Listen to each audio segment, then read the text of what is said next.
ओम श्री गणेशाय नमः। ओम श्री गणेशाय नमः। ओम श्री गणेशाय नमः। ओम नमो भगवते वासुदेवाय नमः। ओम नमो भगवते वासुदेवाय नमः। ओम नमो भगवते वासुदेवाय नमः। ओम श्री साईनाथाय नमः। ओम श्री साईनाथाय नमः। ओम श्री साईनाथाय नमः। देवियों, सज्जनों, दोस्तों, साथियों, भक्तों, श्री साईं ध्यान योग में आप सभी का स्वागत है। आज आपको सुनाने जा रहे हैं श्रीमद् भागवत महापुराण कथा का स्कंद 4 का 5वां अध्याय। जो मेरे भाई ब्रह्मवाइज कथा सुन रहे हैं, प्रतिदिन कथा सुन रहे हैं, उन्हें किसी भी तरह का परिचय देने की आवश्यकता नहीं है।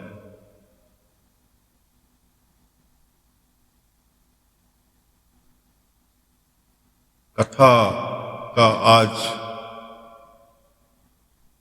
शीर्षक है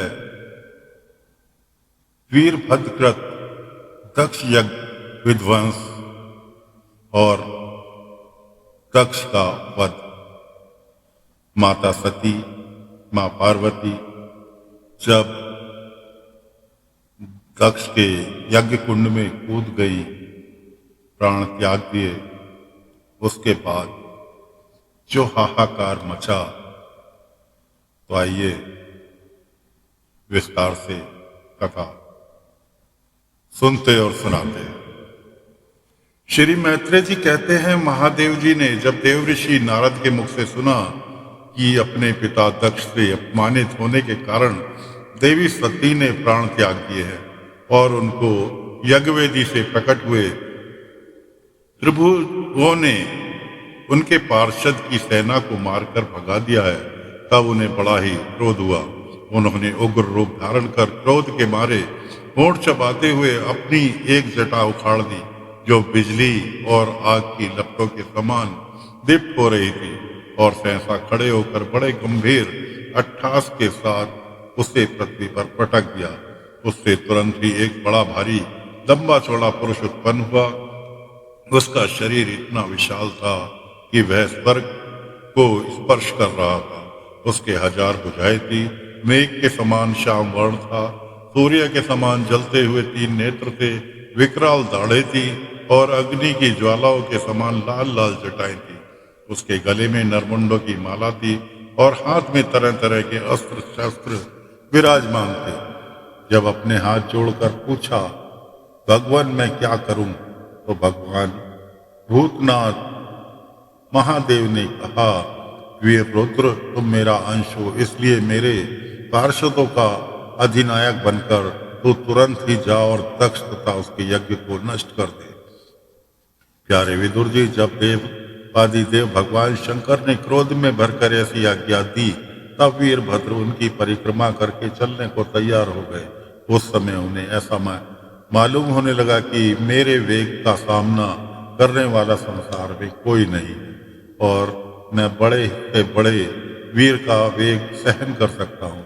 वे भयंकर सिंहनाद करते हुए एक अति कराल त्रिशूल हाथ में लेकर दक्ष के यज्ञ मंडप की ओर दौड़े। उनका त्रिशूल संहार का ऋतु का भी संहार करने में समर्थ था। भगवान रुद्र के और भी बहुत से सेवक गर्जना करते हुए उनके पीछे हो लिए। उस समय वीरभद्र पैरों के नुपुर आदि आभूषण छनन छनन बजाते जाते थे। इधर यज्ञशाला में बैठे हुए त्रिविज यज्ञवान सदस्य तथा अन्य ब्राह्मण ब्राह्मणियों ने जब उत्तर दिशा की ओर धूल उड़ती देखी, तब वे सोचने लगे, अरे यह अंधेरा सा कैसा होता जा रहा है, यह धूल कहाँ से आ गई। इस समय न तो आंधी ही चल रही है और न कहीं लुटेरे ही सुने जाते हैं, क्योंकि अपराधियों को कठोर दंड देने वाला राजा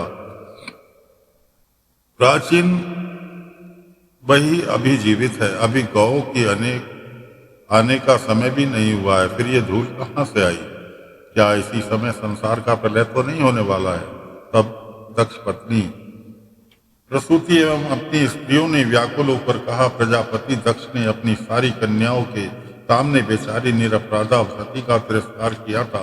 मालूम होता है यह उसी के पाप का फल है, अथवा हो न हो यह संहार मूर्ति भगवान रुद्र के अनादर का ही परिणाम है।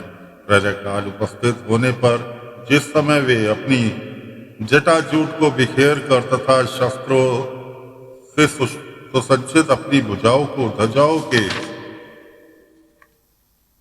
समान फैलाकर तांडव नृत्य करते हैं, उस समय उनके त्रिशूल के फलों से दिग्गज बिंद जाते हैं तथा उनके मेघ गर्जन के समान भयंकर अट्ठासों से दिशाएं विदीर्ण हो जाती हैं।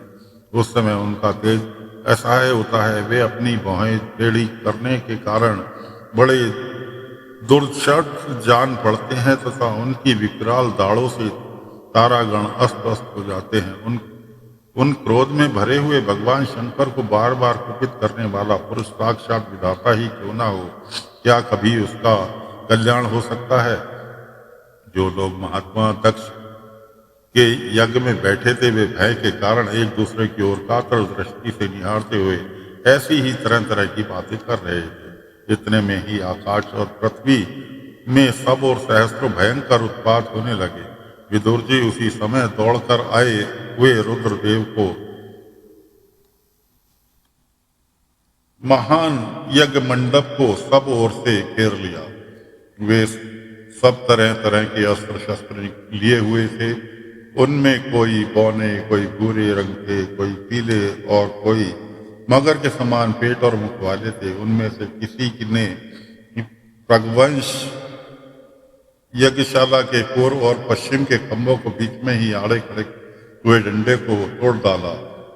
किन्हीं ने यज्ञशाला के पश्चिम की ओर स्थित पत्नीशाला को नष्ट किया। किन्हीं ने यज्ञशाला के सामने का सभा मंडप और मंडप के आगे उत्तर की ओर स्थित अग्निशाला को तोड़ दिया। किन्हीं ने यजमान गृह और पाकशाला को तहस नहस कर दिया।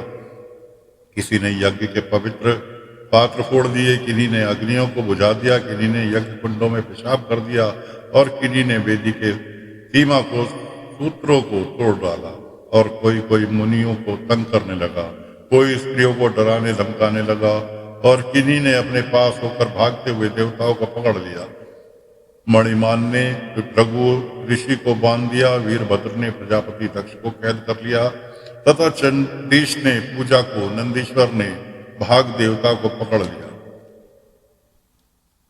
भगवान शंकर के पार्षदों की यह भयंकर लीला देखकर तथा उनके कंकड़ पत्रों से मार से बहुत तंग आकर वहां जितने भी ऋषिवज सदस्य और देवता लोग थे सब के सब वहां से इधर उधर भागने लगे। भृगु जी हाथ में श्रुवा लिए हवन कर रहे थे। वीरभद्र ने इनकी दाढ़ी मूछनों से, क्योंकि इन्होंने प्रजापति को सभा में मूछे ऐंठते हुए महादेव जी का उपास किया था, उन्होंने क्रोध में भरकर भग देवताओं को पृथ्वी पर पटक दिया और उनकी आंखें निकाल ली।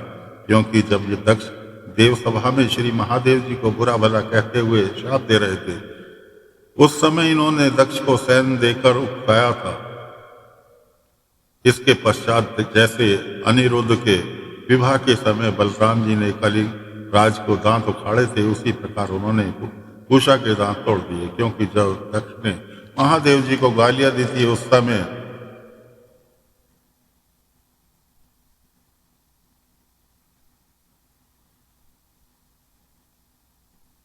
छाती पर बैठकर एक तेज तलवार से उसका सिर काटने लगे थे, परंतु बहुत प्रयत्न करने पर भी वे उस समय उसे धड़ से अलग न कर सके। जब किसी भी प्रकार अस्त्र शस्त्र की दक्ष की त्वचा नहीं कटी तब वीरभद्र को बड़ा आश्चर्य हुआ और वे बहुत देर तक विचार करते रहे। तब उन्होंने यज्ञ मंडप में यज्ञ पशुओं को जिस प्रकार मारा जाता है उसे देखकर उसी प्रकार दक्ष रूप उस यजमान पशु का सिर धड़ से अलग कर दिया। यह देखकर भूत प्रेत और पिशाच आदि तो उनके इस कर्म की प्रशंसा करते हुए वाह वाह करने लगे और दक्ष के दल वालों में हाहाकार मच गया।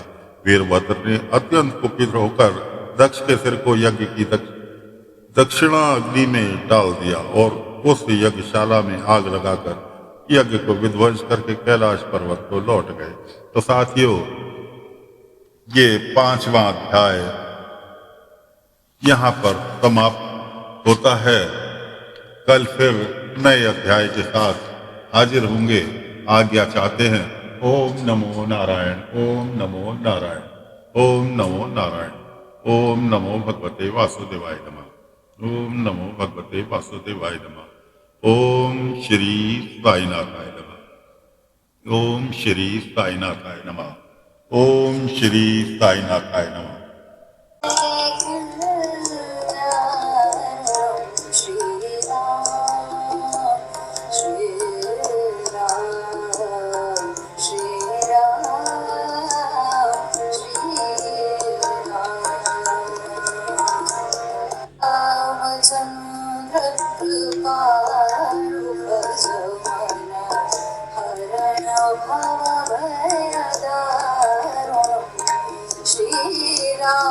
रामचंद्र कृपालु भज मन हरण भव भयदारुणं नवकुञ्ज लोचन कञ्ज मोदकर कञ्ज वरकञ्जारुणं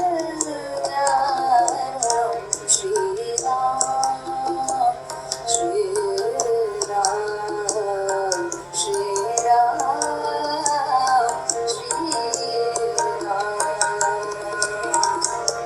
रामचंद्र कृपा